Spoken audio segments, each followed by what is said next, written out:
Itu cuma balasan di dunia, Pak. Belum lagi di akhirat. Belum lagi ketika meninggal. Kalau dia belum memaafkan dosa-dosa Anda, menzolimi, maka Anda tidak akan pernah dimaafkan oleh Allah. Akhir dari hidup saya sangat mengenaskan.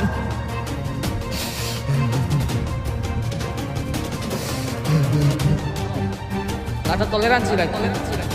Ya. Bahaya. Riba lebih bahayakan dari zina.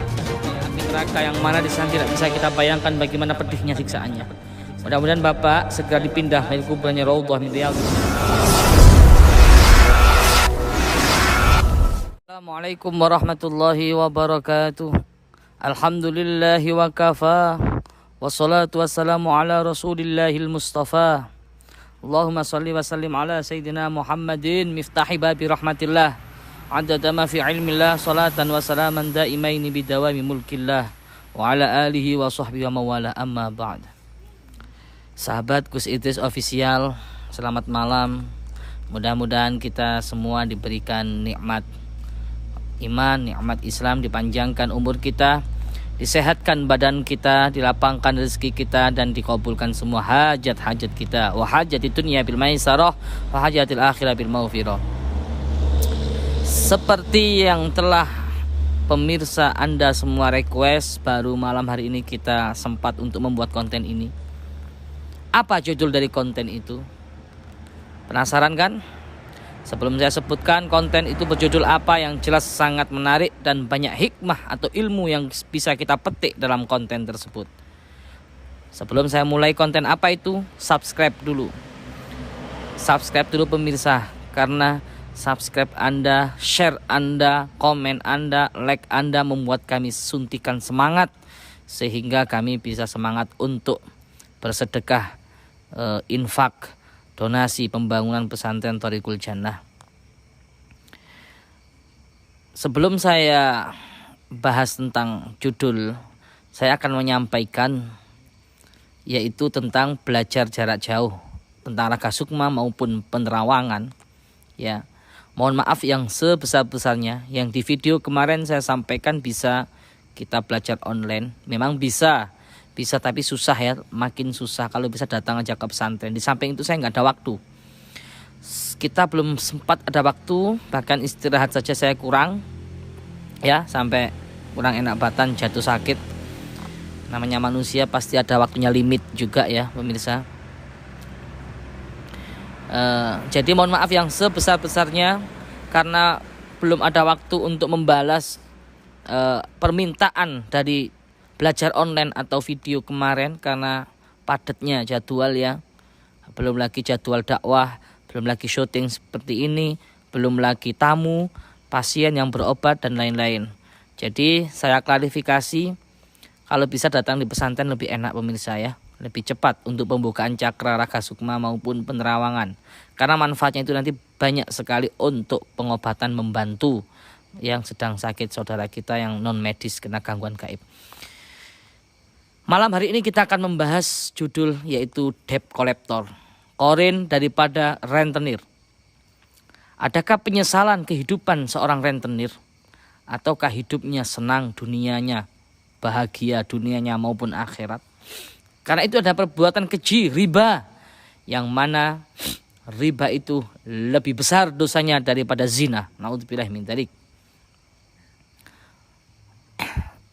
Hati-hati bagi Anda yang saat ini profesinya sebagai debt collector ataupun rentenir.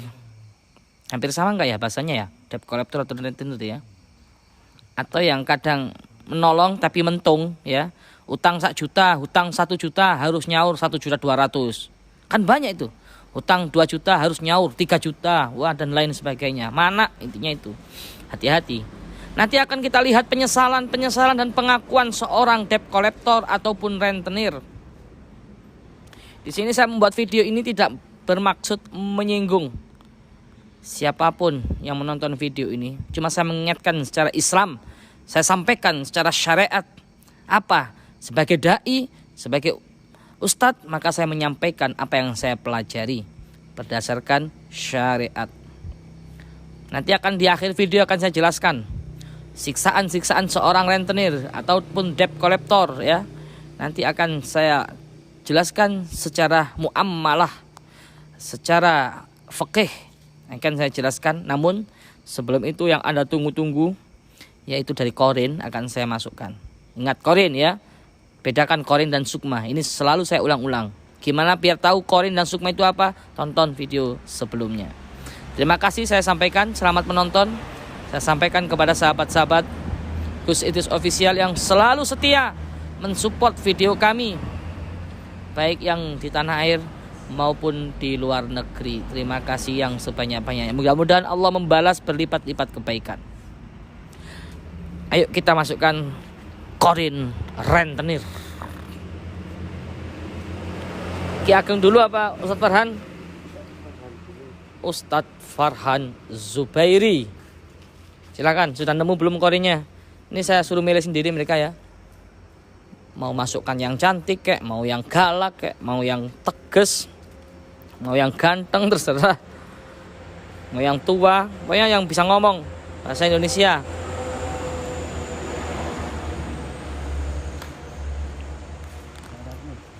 Sudah. Cowok cewek? Oh cowok. Tumben gak mikir pilih cewek. Biasanya Ustadz Fahmi seneng pilih cewek ini. Silakan Ustadz. Masukkan sendiri.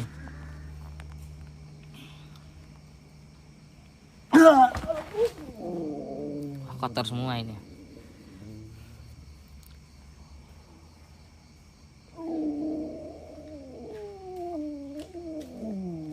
Bismillah. Allahumma inna nas'aluka syihatan. Allahumma syifaan ajilan. Sallallahu alaihi ala sayyidina Muhammad tibbil qulubi dawaiha wa afiyatil abdani wa shifaiha wa nuril absari wa diyaiha wa ala alihi wa sahbihi wasallim. Sudah ya. Mana tali sirgan? Korin. Anda ini gimana? Selamat malam. Assalamualaikum. Muslim enggak? Muslim. Assalamualaikum. Waalaikumsalam. Benarkah Anda korinnya seseorang yang berbuat zalim, yaitu rentenir? Betul. Yang mau saya tanyakan pertama, adakah penyesalan dalam diri Anda? Ataukah Anda senang di akhir hayat? Sangat menyesal sekali dengan perbuatan yang selama hidup saya perbuat. Karena di perut saya hanya riba yang saya makan. Apakah baru tahu kalau itu riba? Setelah saya meninggal, baru tahu karena pembalasannya sangatlah pedih. Oh begitu. Sebelum Anda menceritakan sebab musababnya penyesalan Anda, saya pengen tahu dulu apa yang Anda perbuat selama masih hidup, selama masih di dunia ini. Korin loh ya, bukan ruh. Jangan salah paham. Anda harus ngerti dulu antara korin, ruh dan sukma. Sebelum saya tanyakan tentang penyesalan Anda, sebab musababnya Anda nyesal, saya pengen tahu perbuatan Anda semasa hidup dulu. Dengan bangganya Anda berbuat keji seperti itu, tak merasa berdosa sama sekali. Jelaskan apa saja yang Anda lakukan selama masih hidup. Iya, selama hidup saya sering menolong orang. Menolong dengan cara meminjam-minjamkan uang bagi orang yang sangat membutuhkan. Mereka datang Terus? dengan wajah pengharapan, penuh harap.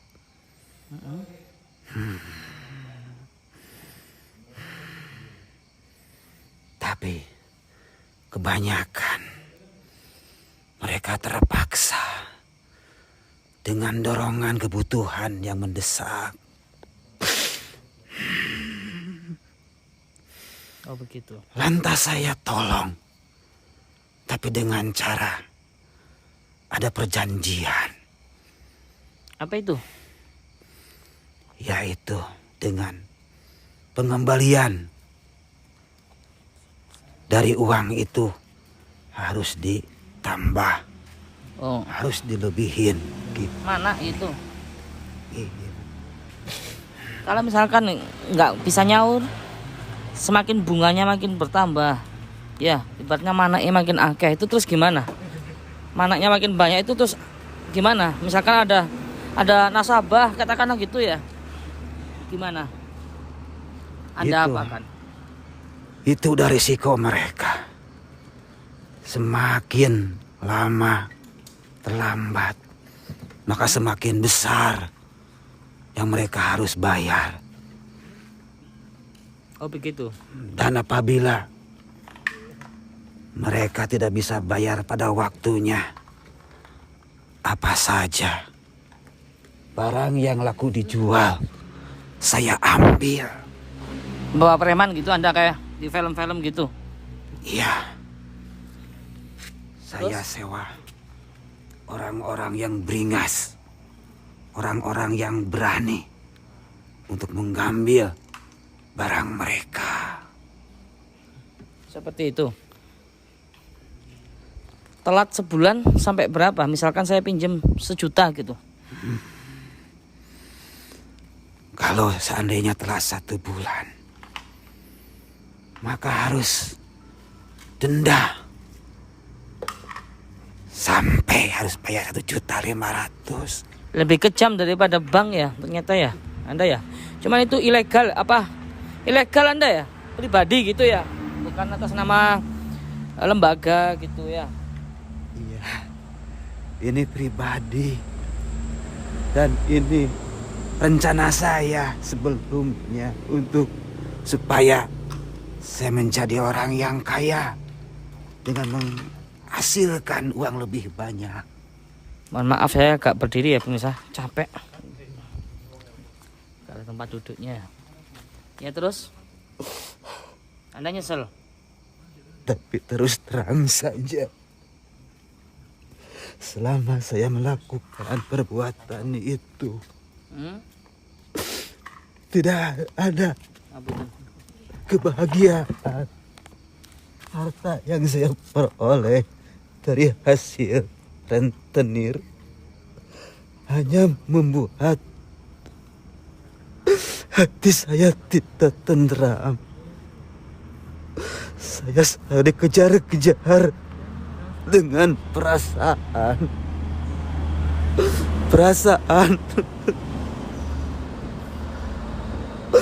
ketakutan. Takut apa? Takut apa? Anda takut apa? Bukannya Anda ganas. Bukannya Anda itu apa ya, bangga ditakuti semua orang yang Anda pinjemin duitnya dengan bawa preman-preman gitu. Kenapa sekarang Anda bilang takut? Takut sama siapa? Takutnya orang yang saya dolimi, orang yang saya ambil barangnya secara paksa karena tidak bisa membayar pada waktunya, dia punya rasa dendam. Dan takutnya pas saya keluar, dia berani untuk membuat saya celaka. Itu cuma balasan di dunia, Pak. Belum lagi di akhirat. Belum lagi ketika meninggal.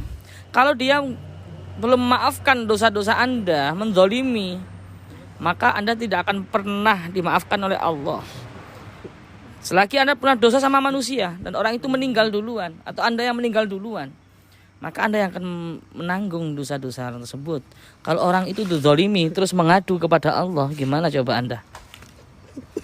Iya juga. Nasib Anda malah malang sekali. Mungkin karena doa-doa mereka yang saya dolimi itu, akhirnya akhir dari hidup saya sangat mengenaskan.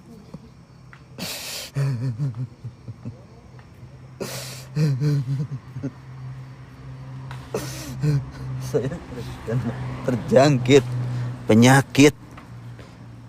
Saya mau tanya sama Anda, terus Anda meninggal, melihat jenazah Anda dan ruh Anda, itu bagaimana nasibnya? Pasti ruh Anda ditolak dari langit kan? Terus jenazah Anda pasti tolak bumi. Mungkin ya, saya mau tanya itu. Betul.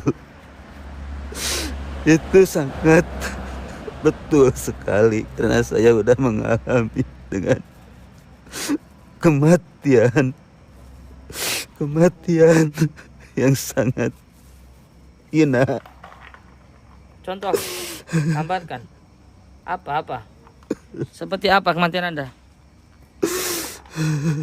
Bau busuk dari jasad saya. Jenazah saya bau busuk. Semua yang melayat jenazah saya semuanya tidak kuat mencium bau busuk, bau bangkai dari tubuh saya. Bahkan yang membuat jijik, semua pelayat dari mulut saya keluar kotoran.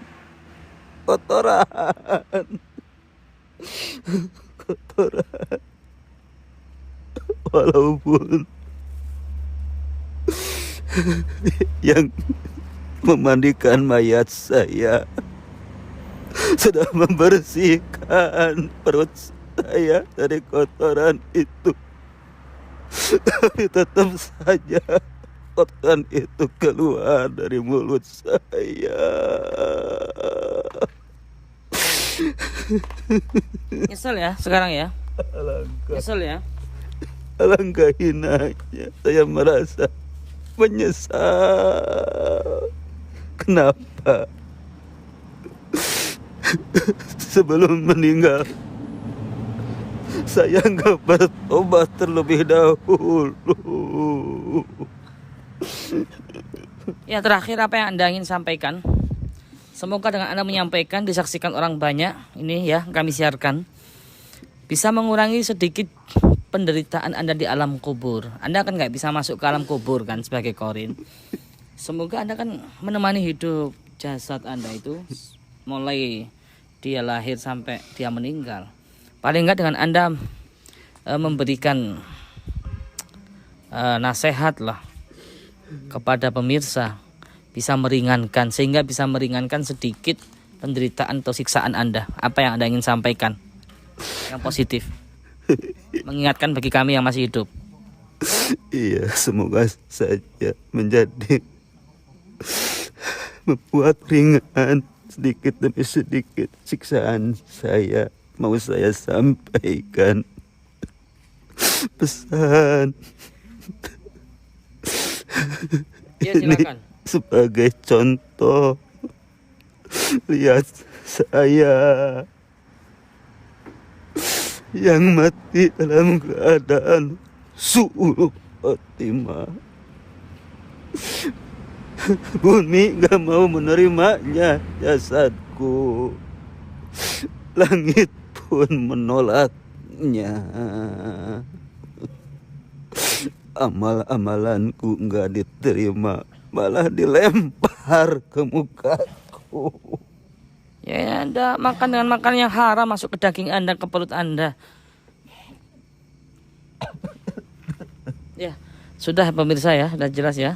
Kita akan masukkan satu lagi korin, seorang rentenir atau debt collector kepada Ki Ageng. Ya gitu aja. Mudah-mudahan Anda diampunkan dosa-dosanya ya. Mudah-mudahan Anda diringankan siksaannya, dijadikan kuburannya raudhah min riyadil jannah.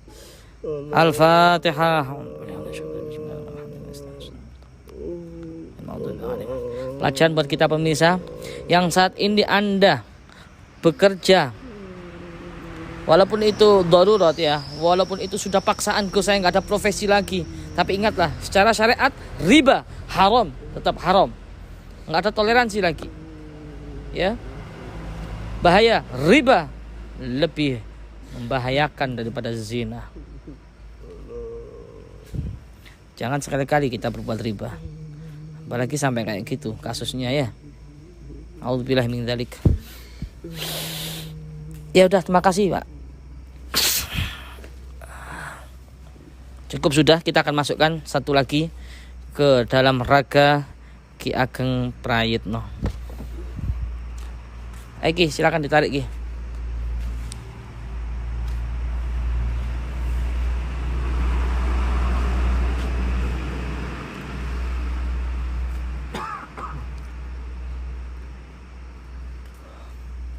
Pak Dadang kalau mau istirahat, Ustaz Farhan silakan.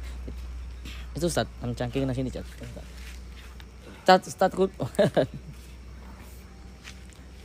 koleng ya. Cun. Enggak Ki. Gak kuat berdiri, mohon maaf pemirsa ya. Gak kuat berdiri lama-lama.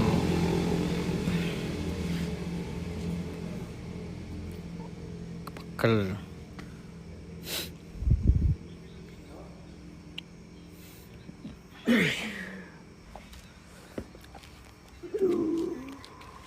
Sakitan ya kayaknya ya.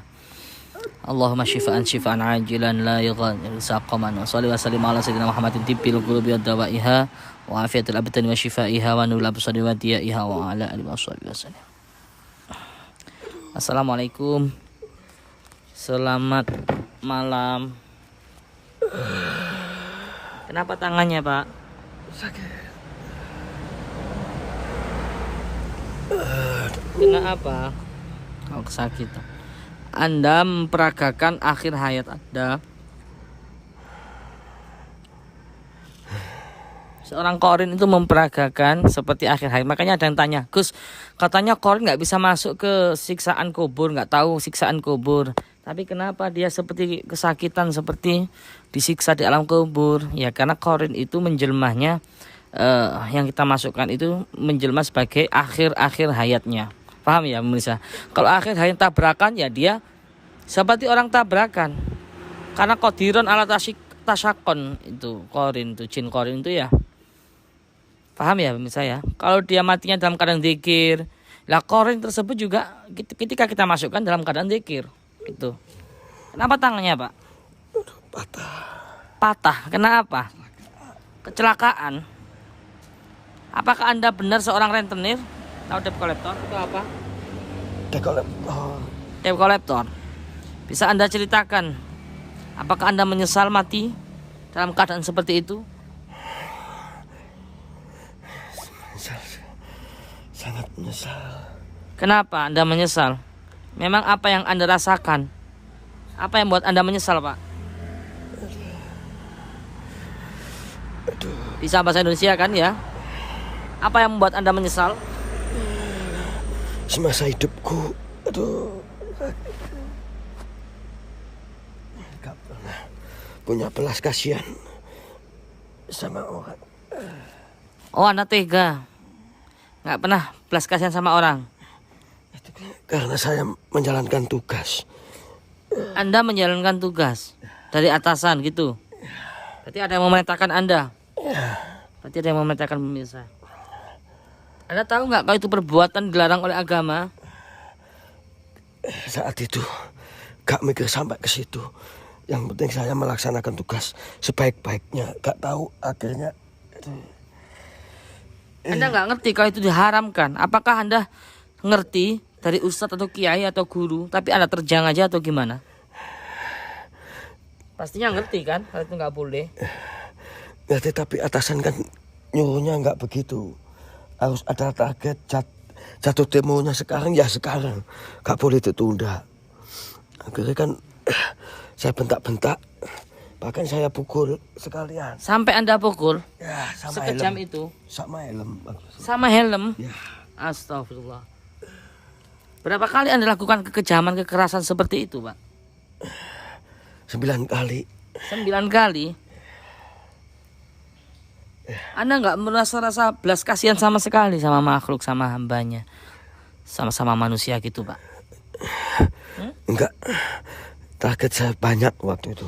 Target banyak. Ya, sehari kan target itu minimal 76. Kalau nggak dapat itu nggak dapat bonus.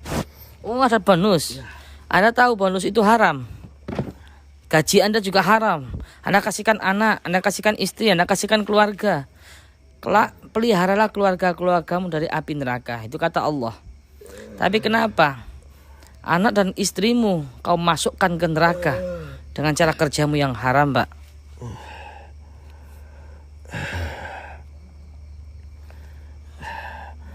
Padahal Kepepet gitu. Nggak ada kepepet, Pak. Jangan kerja itu kalau bisa. Sangat dimurkai oleh Allah. itu.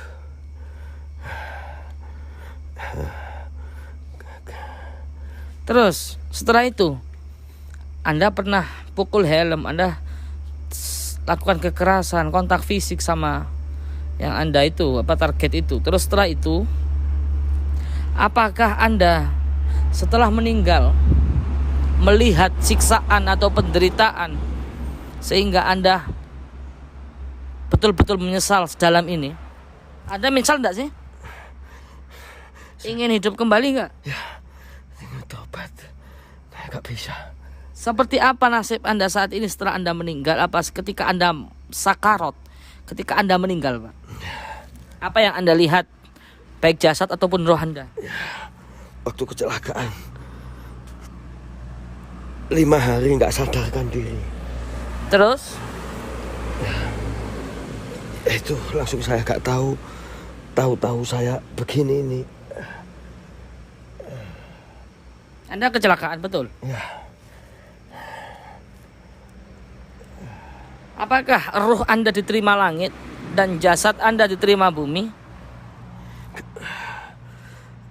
Diterima enggaknya saya nggak tahu. Yang saya tahu di kuburan saya penuh dengan air.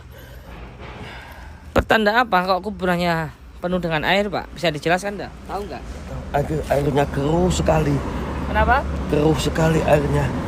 Nggak bisa ditempati. Hah? Basah semua. Basah semua. Nggak bisa dikubur. Sampai berapa jam atau sampai sekarang? Sampai sekarang. Sampai sekarang jasad Anda bergelinang di air gitu. Ya. Allah. Tanah nggak mau menerima pemirsa, tobatlah. Cari pekerjaan yang halal. Ya, carilah pekerjaan yang halal. Jika kalau Anda sungguh-sungguh menjadah wajadah, Allah akan bukakan pintu-pintu kemudahan, pintu-pintu jalan pemirsa. Kalau ada yang halal, kenapa cari yang haram sih? Kasihan anak istrimu. Iya, Pak. Kasihan Anda. Waktu itu kan menjalankan tugas saya.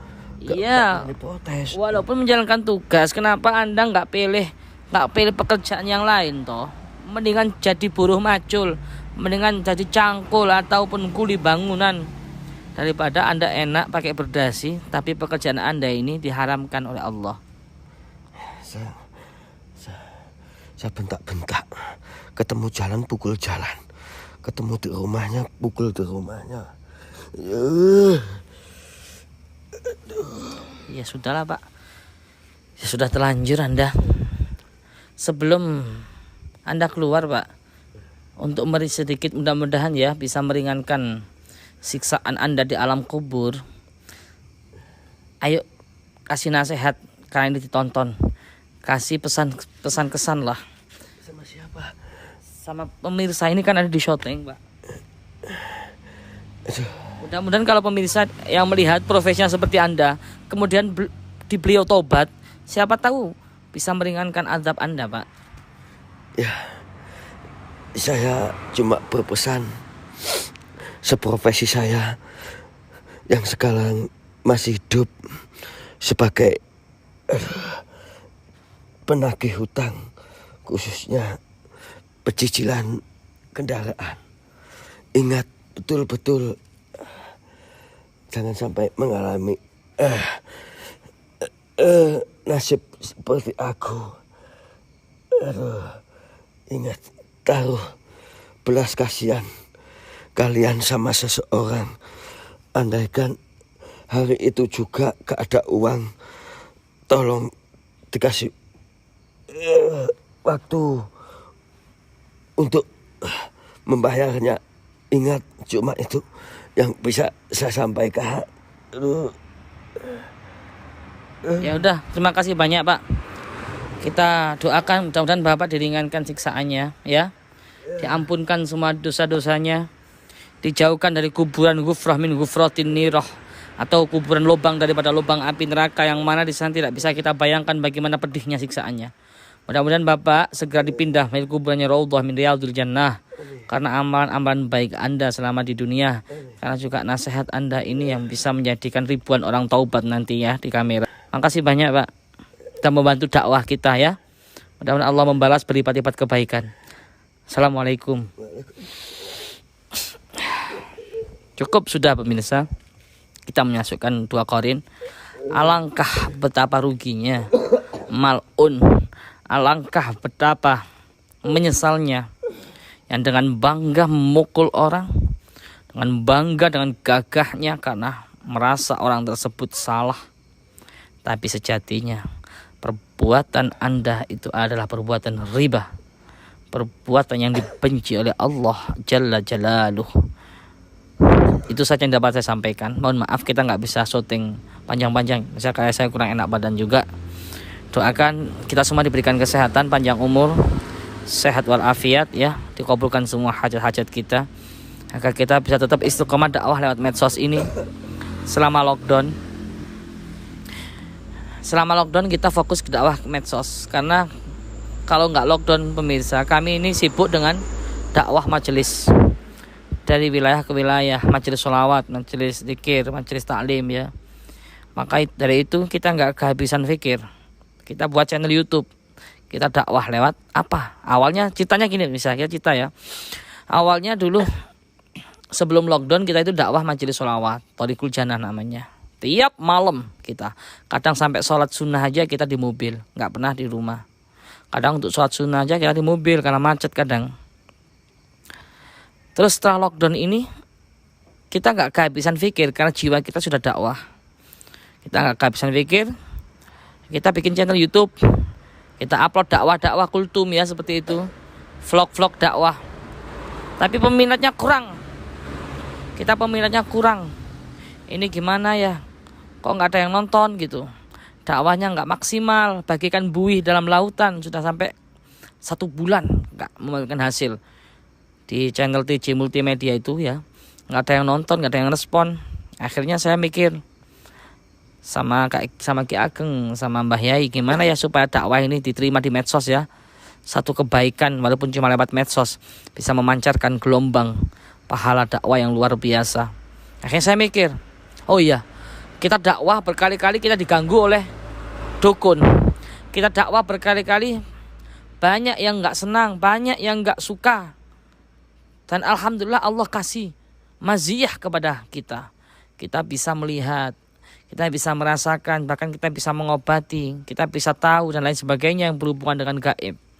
Akhirnya kita punya ide, yaitu gimana kalau dakwah itu kita kasih dengan misteri. Ya, misteri apa ya? Bersifat misteri lah, bersifat gaib lah. Karena manusia itu penasaran dengan hal gaib, karena mereka nggak tahu. Makanya kita kasih tahu supaya barangkali mereka mau belajar untuk meneruskan dakwah ini ya.